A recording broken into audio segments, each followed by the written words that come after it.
They say you meet all kinds on the road, but nothing in my 15 years behind the wheel ever prepared me for her. It started like any other late haul, 11:30 p.m., just outside Amarillo, Texas.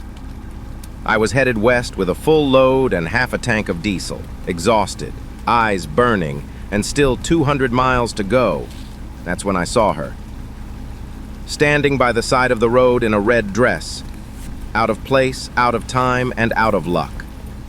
I slowed down. She looked like she'd stepped out of a movie. Long black hair, flawless skin, and the kind of eyes that don't blink much when you ask tough questions. I rolled the window down. "Votre okay?" I asked. She nodded. "Trying to get to Santa Fe." "No ride?" She shrugged. "Not one that stopped, until you." Something in the way she spoke made me forget how tired I was. I unlocked the door. "Hop in." She climbed up like she'd done it before, smelled faintly of vanilla and cigarettes. We were on the road again, passing old farms and dark fields. She didn't talk much, just looked out the window. After a while, I asked, "So, you got any cash? I can take you most of the way, but fuel's tight." She looked at me. Not offended, not nervous, just calm. "I don't have money," she said, "but I can drive." I laughed. "You know how to handle an 18-wheeler?" "Better than you think." I wanted to say no. Everything in me said no, but I hadn't slept in almost 16 hours, and her voice had this strange authority. We pulled into a rest area. I showed her the controls, watched her shift like she'd done it 100 times. "You sure you got this?" I asked. She looked me in the eye and said, "Sleep, I've got you." So I did. I leaned the seat back and closed my eyes, thinking I'd wake up 50 miles down the road. When I opened them again, it was morning.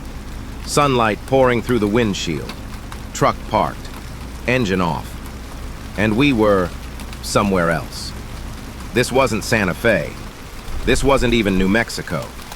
The sign outside said, "Welcome to Truth or Consequences, New Mexico." Yeah, that's a real town, and I had no idea how we got there. I looked around. The truck stop was empty. The seat beside me, empty too. I checked the cab.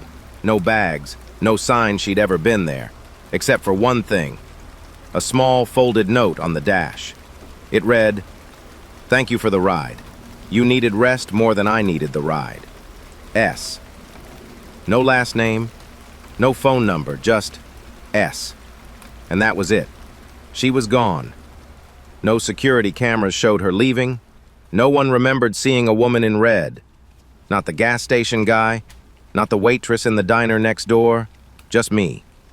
I tried to trace the route back, but there were no tolls, no charges on my car. It showed we never left the rest stop, just a straight line from Amarillo to nothing. Then Truth or Consequences, like the highway had bent itself around her. I've thought about that night a lot.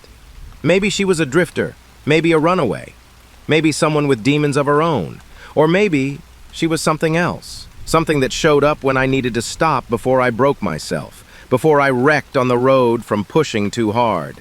All I know is I woke up safe, alive, and headed in a different direction than I planned, in more ways than one.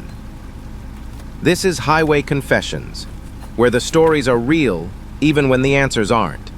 If you've got your own tale from the road, you know where to find us.